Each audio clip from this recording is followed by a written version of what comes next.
She didn't move when he threw the papers on the table. The sound should have made her flinch, but it didn't. And that single moment, that absolute refusal to react, was the exact thing that made him so certain he'd already won. He stood there in her living room in Chicago, with his wool coat still on, like he couldn't bear to stay long. Like being in her presence for more than 5 minutes was a waste of his expensive time. His name was Vincent Harlow, and he had built his entire identity on the premise that money makes the rules, and that people without money don't deserve to negotiate them. He looked at his daughter-in-law with the same expression he might use looking at a piece of trash someone had carelessly left on a polished marble floor. That disgusted half-smile. That tone of voice dipped in pure condescension. This story genuinely bothers me, and I think you need to hear why. What I'm about to tell you is about a woman named Elena Hartwell, and it's about the moment she realized that everything she'd built had been rewritten, as if she had built nothing at all. For 8 years, Elena had been married to someone she loved or thought she did. 8 years, and most of those years were not spent in the kind of romantic storytelling you see in movies. They were spent in the quiet, relentless work of keeping something alive that nobody really gave her credit for building. Elena's husband, Derek, came from a family with old Chicago money, the kind of money that doesn't need to prove itself, because it's been proving itself since the 1980s. When Derek wanted to launch a property management company, when he had this idea that he was going to be an entrepreneur and build something from the ground up, his father Vincent had laughed. Not kindly. Vincent Harlow believed in inherited power, not earned power. And he especially didn't believe in his son. But Elena did. She saw something in Derek that his own father couldn't see, and she made the choice to help him build it. She left her own ambitions aside. She'd been working toward her own career, but she set that down and said, "No, let's do this together." And she meant it. I need to say this plainly. If you have ever been in a room where someone you love is being doubted by everyone around them, and you had to decide whether to doubt them too, or whether to stand alone in your belief that they could do something great, you know what Elena did. She worked 16-hour days. Not as Derek's assistant, she didn't take a title, didn't put her name on any official documents. She worked as someone who genuinely didn't care about credit because she was too busy making sure every single operation actually functioned. She managed client contracts that would make most people's heads spin. She balanced books. She negotiated with property vendors. She organized systems that had never existed before. She learned the business from the ground up, even though she was building it at the same time. This isn't a small detail. This is the entire foundation of what comes next, and I need you to hold on to it tightly. Months turned into years. Derek's business stopped being a joke in his father's mind and started being a genuine, multi-million-dollar operation. Vincent had to admit, though, he never said it directly to Elena's face, that his son had somehow turned this around. What Vincent never understood, what he was completely incapable of understanding, was that Derek's name on the paperwork didn't mean Derek had done the work. Elena had done it. She had done almost all of it, but she'd made the choice to stay invisible. And here's where the story becomes something uglier. Derek started believing his own mythology. He started walking around thinking he'd been the one who built this empire. And more than that, he started looking at Elena like she was someone he had outgrown. Have you ever watched someone slowly stop seeing you?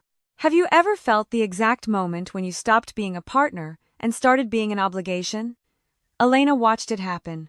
She watched her husband look at her and see someone who was holding him back. She watched his eyes move toward other women at business dinners, women who had their own money and their own standing and whose families could elevate him further. And she watched his father Vincent encourage it. Vincent had found a woman with an even more successful commercial real estate family, a woman whose father could introduce Derek to networks that Elena, with her self-made background and her refusal to leverage her own family's influence, could never provide. Derek had become useful now, and Elena, by definition, had become disposable. The day it happened was a Tuesday in March. Elena waited for Derek to come home from his office. She waited, and he didn't come home. She waited through Wednesday. She waited through Thursday. And on Friday, when she was still waiting, his father Vincent walked into their living room with papers in his hand and a smile that suggested he had already won a war she hadn't realized was being fought. Vincent didn't even take off his coat. He placed those papers on the coffee table with the kind of deliberate slowness that's meant to send a message. Every movement was calculated to make her feel smaller. He stood near the entryway and he said words that I wish I was misquoting for effect, but I'm not. Derek is moving forward with his life, Elena. You've served your purpose, but the business, the house, the investment accounts, those are all in his name. You signed over your ownership rights years ago, when you trusted that this would always be your marriage. We're offering you $200,000 to disappear quietly. If you force us into court, we will crush you financially. You don't have the resources to fight this. You'll walk out of here with less than nothing. He laughed, actually laughed as he said it. He said, "You can't afford a lawyer who could match what we can afford. You'll be paying off debt for the rest of your life if you try." And Elena, sitting there in the house she had built with her labor even though Derek's name was on the deed. Elena looked at him, set the papers down, and said one sentence that I think was the bravest thing a person can say in that moment of total vulnerability. She said, "You're absolutely right." Vincent Harlow left her living room absolutely convinced that he had delivered a masterclass in negotiation. He thought he was dealing with someone broken. He thought he was dealing with someone who had no options, no family, no institutional backing. What Vincent didn't know, and this is the part that makes me almost want to stand up and cheer. What Vincent didn't know was that Elena had spent the last 8 years actively choosing to keep her own family completely out of her marriage. Her brother, Marcus Hartwell, wasn't just any lawyer. Marcus worked as a federal prosecutor specializing in financial crimes. He investigated corporate fraud for a living. He had access to forensic accountants, to federal investigators, to resources that most people didn't even know existed. And Elena had never told Derek's family a single thing about him. She had kept that completely private because she wanted to build her life on her own terms. She wanted to prove that she could make it without using her family's name as a shield or a sword. That choice, that fierce, intentional independence, was about to become the thing that destroyed Vincent Harlow's entire empire. The moment Vincent's car pulled out of her driveway, Elena's composure shattered like glass. Her hands shook not from fear, but from 8 years of suppressed anger suddenly releasing all at once. She walked into her kitchen and made one phone call. When the line picked up, a man's voice answered. It was careful. It was professional. It was the voice of someone used to delivering justice in environments where people didn't expect it. "Marcus Hartwell," he said. "Marcus, it's Elena. I need my brother." There was a pause. Then she heard him pull his chair back. "Elena? What's wrong? Are you safe?" She wasn't unsafe in the physical sense. She was unsafe in every other sense that mattered. And so she told him. She told him about Derek. She told him about his father. She told him about the business she built that had her name on nothing. She told him about the tax returns she had never signed off on. She told him about the documents Derek and Vincent had put her name to without her knowledge. She told him about the offshore accounts she'd discovered accidentally one night while reviewing bank statements. She told him about the $200,000 insult wrapped up in legal threats. And she told him about the part that had triggered something cold and dangerous inside her. Vincent saying she was the kind of person who could simply be erased. Marcus listened to every word. When she finished, he didn't offer sympathy. What he offered was something different. What he offered was absolute clarity. "Elena, listen to me very carefully. You are going to pack a bag with essentials only. You are going to get out of that house tonight. You are not going to respond to any of their messages. You're going to let them think they've won. Do you understand me?" She did. And what happened next over the course of 3 weeks was the kind of investigation that changes the shape of someone's life forever. Marcus assembled a team of specialists. They were forensic accountants who could read a balance sheet the way other people read a poem. They had access to federal audit protocols. They had subpoena power. They had the kind of institutional backing that makes people in expensive suits suddenly very nervous. What they uncovered wasn't just simple corporate greed. It was systematic, deliberate fraud on a scale that stunned even Marcus, and Marcus had spent 20 years looking at financial crimes. Vincent Harlow hadn't just altered business deeds. He had systematically funneled over $3 million through offshore shell companies' accounts in the Cayman Islands, Luxembourg, Singapore. Accounts designed to hide money from Elena, to hide money from the court, to hide money from anyone who might claim a legitimate share of the business they owned jointly. But there was more. The signatures on the secondary tax exemption forms, the ones that had stripped Elena of her corporate equity, were forged. Badly forged. So arrogant had Vincent become that he assumed nobody would ever audit his work carefully enough to see it. He'd been wrong. Meanwhile, Derek and Vincent were celebrating. Through a mutual acquaintance, Elena learned that they were hosting an expensive dinner at a restaurant in downtown Chicago, somewhere high-end, where people go when they want to make a statement about their own importance. Vincent was regaling the table with stories about how cleanly he'd handled the situation, how his son had cut ties with dead weight without losing a single dollar in the process. Derek was already showing up to work with his new fiancée, a woman whose father owned half of Michigan. They were both completely certain that the courtroom appearance in 2 weeks would be nothing more than a formality. Elena would probably sign whatever they put in front of her. The judge would probably rubber stamp it. By spring, Derek would be divorced, remarried, and positioned to take the Harlow family business into the stratosphere with his new wife's family connections. They had no idea that every forged signature, every hidden account, and every lie had already been carefully documented and cross-referenced and prepared into a legal bomb that was about to detonate in the courtroom. The day of the hearing arrived on a morning so clear and cold that it felt like it had been designed by someone with a sense of dramatic timing. The courthouse in Chicago is the kind of building that makes you feel small the moment you walk into it. Granite and marble, and the weight of 100 years of legal precedent. Courtroom 7B was on the 3rd floor, and when Elena walked in at 8:45 a.m., Derek and Vincent were already seated at the defense table. They looked like men who had already won.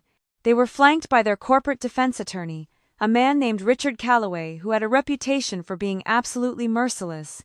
He'd made his entire career out of grinding down the other side, wearing them out with motions and delays until they gave up. Richard looked at Elena, looked at her sitting alone at the plaintiff's table, and I think he genuinely felt sorry for her. Not because he was kind, but because he thought she was about to get destroyed. Vincent was wearing a tailored Italian suit. His shoes were probably Italian too. He had his smirk on, that expression that said, "I have already won this war before it started." Derek wasn't even looking at her. He was on his phone, scrolling like this with some minor inconvenience that would be resolved before lunch. Then the bailiff stood and said those words that change everything. All rise. The Honorable Judge Susan Marlowe presiding. Judge Marlowe came out with the kind of presence that the courtroom had been waiting for. She was in her 60s, and you could tell from her eyes that she'd seen every trick, every manipulation, every attempt to hide wrongdoing that existed in the legal system. She took her seat, and she said, "Let's begin." But we didn't begin. Not exactly. Because right at that moment, right at precisely 9:02 a.m., the heavy wooden doors at the back of the courtroom burst open. Not slowly, not politely. The doors hit the walls with force, and the sound echoed through the entire room. Every head turned. Every single person in that room stopped what they were doing and looked toward the back. Walking down the center aisle, in full military dress uniform, adorned with medals that caught the light like visual evidence of authority, was Marcus Hartwell. Flanking him were 3 sharp-suited litigators who moved with the coordinated precision of people who knew exactly what they were about to do. Behind them came 2 federal investigators in dark suits, carrying encrypted digital evidence drives. The air in the courtroom changed. I'm not being poetic about this. The air actually changed. You could feel the shift. Richard Calloway's face went pale. His pen actually fell from his hand and clattered onto the table. He recognized Marcus Hartwell because Marcus Hartwell's name carries weight in certain circles.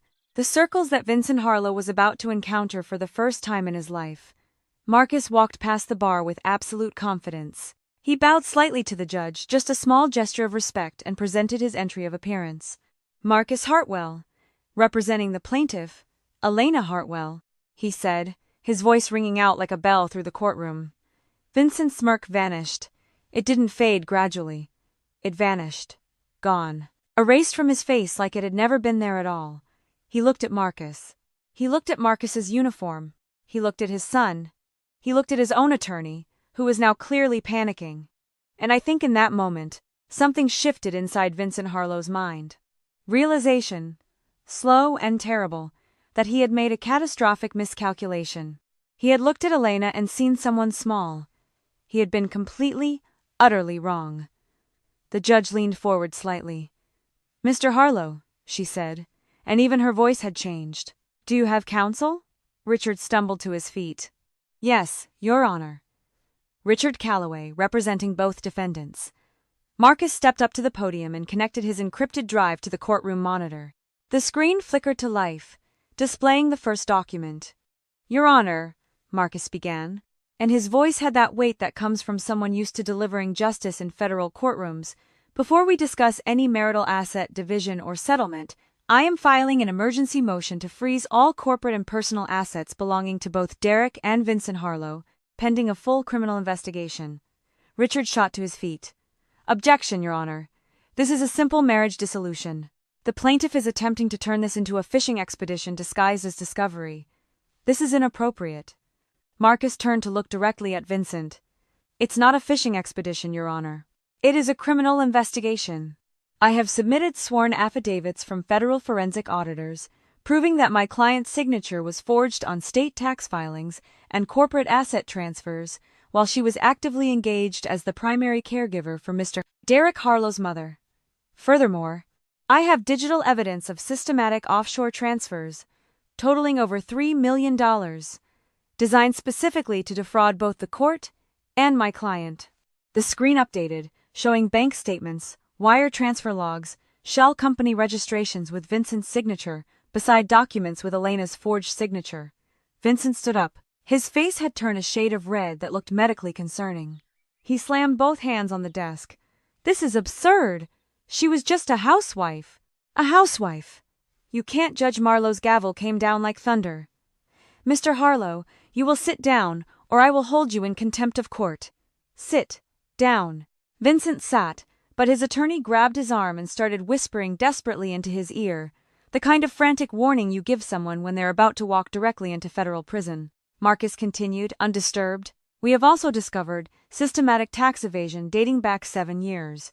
We have digital communication records where Mr. Vincent Harlow explicitly instructed accounting to hide the marital asset transfers off the books. We have testimony from 3 former employees who are prepared to testify under oath that they were instructed to create duplicate accounting ledgers to conceal assets from Elena Hartwell." Richard Calloway's face had gone completely white. He looked like a man watching his entire career implode in real time. The judge spent 20 minutes reviewing the documents on the screen. Her expression got colder with each passing minute. You could see it happening. You could see the moment her mind was made up. When she finally looked up, her ruling came swift and without hesitation. In light of the overwhelming evidence of fraud, forgery, and deliberate concealment of marital assets, this court orders an immediate freeze on all business and personal accounts belonging to the defendants, effective immediately. I am awarding the plaintiff 100% of the marital home, 60% of the audited company valuation, and I am referring all evidence of forged tax documents and offshore transfers directly to the state prosecutor's office for criminal investigation. Court adjourned. The gavel came down and everything changed. Vincent's attorney was already on his phone, probably calling people who could help him navigate the criminal charges that were about to destroy his life. Derek looked like someone had physically hit him. He wasn't on his phone anymore. He was just staring at the table, the reality of what had just happened settling into his shoulders like a weight.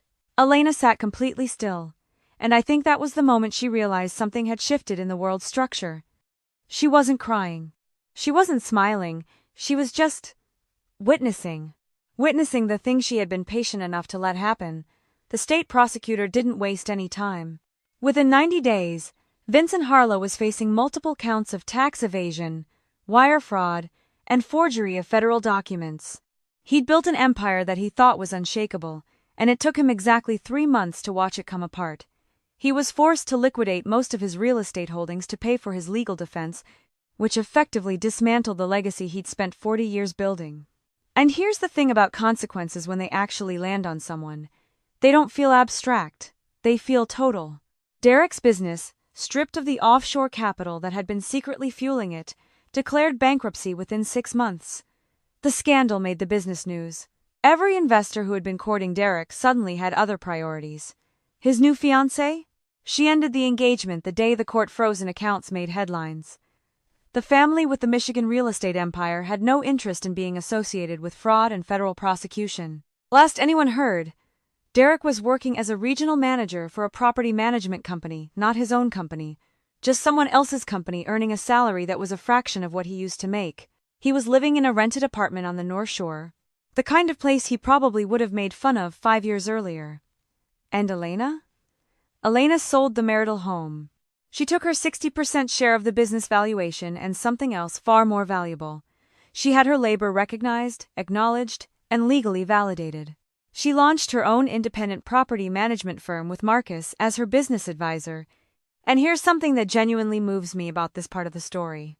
Elena's company grew faster in its first year than Derek's business ever did. Faster. In 1 year, with her name on everything, with her reputation as the founder, with her actual achievement being the foundation instead of being invisible, she built something real, and everyone knew she built it. Because Elena understood something that most people miss when they're in the middle of being wronged. Moving in silence isn't a sign of surrender, it's a strategy. It's how you prepare for victory while your enemy is still celebrating a war they think they've already won. The mistake that Vincent and Derek made wasn't being ambitious. The mistake was assuming that ambition and visibility are the same thing. They assumed that the person who broadcasts their power is the person who holds the power. But Elena had learned something different. Elena had learned that some people prepare in silence, some people work invisible, and some people understand that the moment you need to convince someone that you're powerful, you've already lost the psychological advantage. Vincent thought he was teaching Elena a lesson about power on that March afternoon. What he actually did was introduce her to her own power, the kind that doesn't announce itself, the kind that builds something real while everyone else is still performing. What kills me about stories like this, and genuinely, what makes me need to share them, is that they contradict something really damaging that we're all told. We're told that if you're not making noise, if you're not fighting back, if you're staying calm when you should be emotional, then you're weak. We're told that surrender and strategy look identical from the outside, but they don't. Strategy looks like Elena on the day Vincent walked into her living room. Strategy looks like someone whose hands don't shake, whose voice stays level, who says, "You're right," and absolutely means it in a way the other person can't understand. If you've ever been in a situation where someone powerful was trying to break you, and you had to decide in that moment whether to fight or think, whether to react or calculate, then you understand why Elena's story matters. You understand why it matters that she didn't cry in front of Vincent. You understand why it matters that she called her brother in private, instead of threatening that phone call in public. The lesson here, and I need you to sit with this, is that your response to injustice doesn't have to be immediate to be powerful. It doesn't have to be loud to be effective. It doesn't have to be visible to be real. Sometimes the most powerful thing you can do when someone tries to diminish you is to simply believe that you're not diminished. Sometimes the most strategic thing you can do is decide right now, in this very moment, what you want your life to be, and then spend the quiet hours building toward it. Here's what I want you to do today. I want you to identify one area of your life where you've been playing small, where you've let someone else's belief about who you are become your own temporary reality. Now, here's what I actually want you to do about it. Nothing visible, nothing performative, but something real. Build something, learn something, prepare something. Understand that the people who dismiss you might actually be doing you a favor by not watching what you're doing. And, if they ever try to take what you've built, you'll already be ready. Comment down below and tell me, do you think Elena made the right choice letting Derek think he'd won before the courtroom hearing? I genuinely want to know. Are you someone who would have confronted him earlier? Or are you someone who would have done exactly what Elena did? Tell me in the comments. And also drop your city and what time you're watching this at. I love knowing that this story is reaching people from different places, different backgrounds, different situations.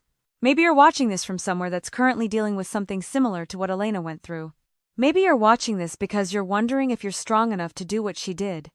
You are. You already are.